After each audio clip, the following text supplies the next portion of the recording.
Bonjour à tous, alors petite présentation du laiton pour le concours. Alors je vous montre quelques images.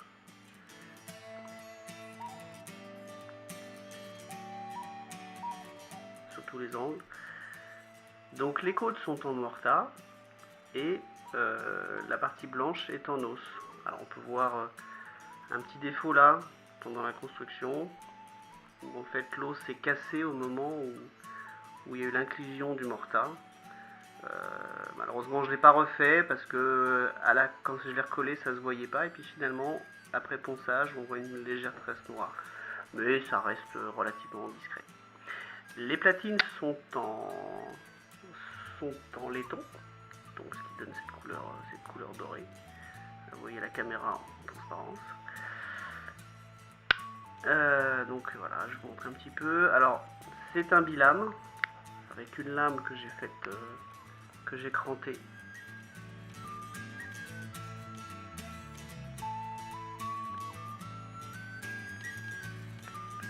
Et l'autre lame est de l'autre côté. Alors j'ai pas eu vraiment d'ajustement de ressort à faire sur ce couteau là, finalement ça c'est il m'a suffi de mettre la lame dans l'autre sens, et finalement le ressort est d'origine. Alors cette partie là, toute cette couche là, ça vient d'un waiter. Cette partie là, je ne sais plus c'était quoi comme... bon, c'est un 85 mm aussi, hein. Si je vous montre par rapport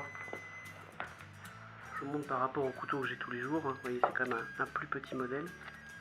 Bon, déjà parce que c'est un Ranger, donc le Ranger est bien plus large, mais surtout c'est un modèle plus court. Voilà. Voilà, j'essaie de vous remonter un petit peu pour que vous puissiez voir les platines en laiton. C'est quand même assez joli. Enfin, moi, je trouve. Je vais vous montrer tous les outils. Alors, c'est un 2 couches. Normalement, je voulais en faire un 3 couches à la base. Parce que c'est un projet que j'avais depuis quelques temps. Je voulais en faire un 3 couches. Et puis finalement, 2 couches, c'est pas mal parce que vous voyez, les onglets pour la grande lame et le petit outil, finalement, si j'avais une 3e couche, je pourrais pas, si par exemple je mettais un décapsuleur et ouvre-boîte, j'aurais des soucis pour aller les chercher. Tandis que là, au final, vous voyez, ça tombe bien de chaque côté, les onglets tombent bien sous la main.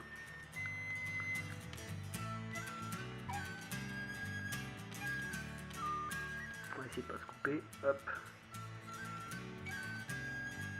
Alors tout claque bien. Cette lame là claque un petit peu moins, vous voyez, par rapport à cet outil là, c'est l'outil pour la petite lime à ongles là. Celle-ci claque très fort et la lame claque un peu moins, ce qui est logique puisqu'en fait comme le ressort est monté à l'envers, finalement cette partie là est plus courte et donc plus rigide, et cette partie là est plus longue et donc un petit peu plus molle. Donc voilà, alors on avait parlé de la transparence, là effectivement, là on voit le morta par transparence parce que c'est extrêmement fin. Alors quand je l'ai construit c'était plus large, hein. Alors j'ai pas fait d'une seule pièce, hein. En vrai il y avait une pièce, 2 pièces, 3 pièces, 4 pièces, 5 pièces, 6 pièces et la 7ème, le petit morceau là. Mais c'était, dans tous les cas, c'était plus large, hein. C'était légèrement plus large, il y avait des morceaux qui dépassaient de chaque côté, et donc après ça a été retaillé à la bonne taille. Voilà. Pour les rivets, il n'y en a que 2, parce qu'il y en a un qui arrivait juste au niveau du triskel, donc ça aurait été dommage un petit peu, ça arrivait là, et puis bon, de toute façon, il n'y a que le tire-bouchon qui joue sur ce rivet là. Au final, vous voyez, c'est quand même, il n'y a pas trop de... Le couteau est bien... attendez, je vais l'ouvrir entièrement. Vous voyez, on voit l'intérieur. Il n'y a pas vraiment de jour. C'est quand même, même dans la partie centrale, c'est quand même bien serré. Les platines et les côtes sont collées avec de la résine époxy. Là, ici et là. Donc ce qui permet de maintenir le tout quand même relativement droit, sachant que le morta, donc c'est du chêne pétrifié qui est resté plus de 4000 ans dans les marais. c'est un bois qui est très dur. J'en ai un petit peu là, hop, vous voyez, j'en ai encore un petit peu, parce que j'ai coupé cette partie-là là, pour en faire, donc j'ai de quoi faire encore quelques couteaux avec ça. C'est du bois qui est... On n'arrive pas à la rayer ou à faire des marques, c'est vraiment... C'est pas comme un bois tendre, même, parce que même le chêne qui est dur, là c'est un chêne qui est devenu... C'est presque ouais, un plastique très dur. Voilà. Pour le reste, c'est de l'os qui a été fait. Donc ça, c'est un os que j'ai acheté chez le boucher, c'est des os à moelle. Et puis après, pour les blanchir comme ça, je les ai mis dans une casserole avec du bicarbonate de soude, ce qui a permis de blanchir bien comme ça pour qu'il soit impeccable. Alors, vous voyez là, j'ai une petite chute et l'inconvénient de l'os, bon déjà c'est que ça pue. Hein, quand vous le travaillez, que ce soit à la main, alors encore pire quand c'est à la Dremel, ça schlingue, ça sent vraiment le cochon grillé. Et en plus, vous voyez ce genre de petits trucs coupants là, eh ben, c'est très coupant. Moi j'ai pas arrêté de me blesser avec en le travaillant. Quand j'ai fait cette partie là, c'est vrai que j'avoue qu'au début je me suis pas méfié. J'ai fait cette côte là en premier, je me suis pas méfié, je me suis coupé 2-3 fois. Avec celle-ci j'ai fait plus attention. Sachant que ça c'est que des trous, donc c'était relativement facile à faire, puisque j'ai fait des trous juste à la perceuse, et puis après j'avais découpé juste une bande comme ça, que j'ai tourné à la perceuse aussi, de façon à en faire un tube que j'ai rentré, donc j'ai rentré successivement dans les 3 trous que j'ai coupés. Et puis ça, c'est un morceau... alors ça traverse complètement, hein.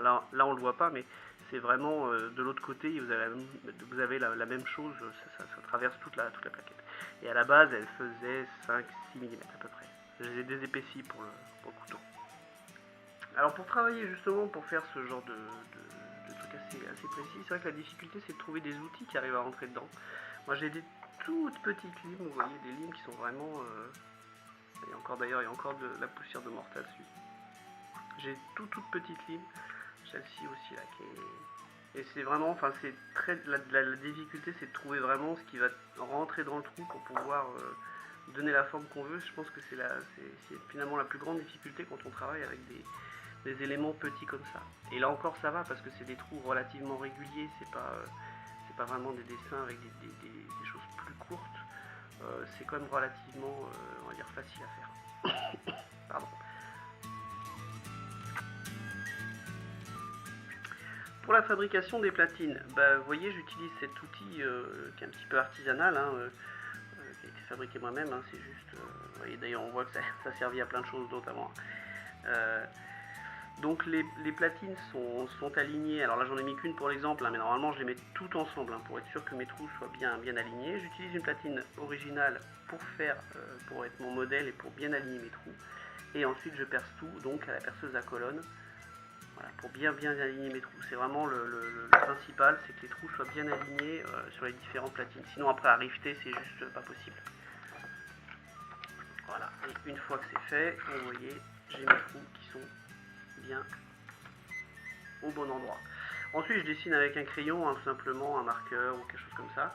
Alors pour ce couteau là, comme il y a 2 lames, il y a une pièce qui a été un petit peu exceptionnelle, vous voyez, c'est la platine du milieu qui a de chaque côté, il y a un support pour la lame. C'est une pièce qui est originale parce que normalement, bon, autant la pièce qui est en dessous, là, la platine qui est en dessous, c'est quelque chose qui existe, hein, c'est la même que celle-ci, hein, tout simplement. Et puis pareil de l'autre côté, c'est quelque chose qui existe. Là, il a fallu la créer entre parenthèses. Pour le faire, c'était pas compliqué. J'ai utilisé donc une platine comme ça avec la partie qu'on recherche. J'ai aligné mes trous, j'ai mis des rivets pour pas que ça bouge. J'ai fait mon tracé. Et puis j'ai pas tracé cette partie là, enfin, j'ai tracé cette partie là mais pas la partie du milieu, et puis tout simplement en retournant et en alignant les trous, j'ai fait le petit décrochage ici qu'on voit, qui m'a permis en alignant bien les trous, vous voyez, donc les trous des extrémités, j'ai fait mon décrochage qui m'a permis de tracer l'autre morceau. Voilà, tout simplement. Pour les mailles short de but et de lame, c'est-à-dire que les pièces qui sont, alors je sais pas si on va bien les voir, les pièces qui sont là, et puis du coup de l'autre côté.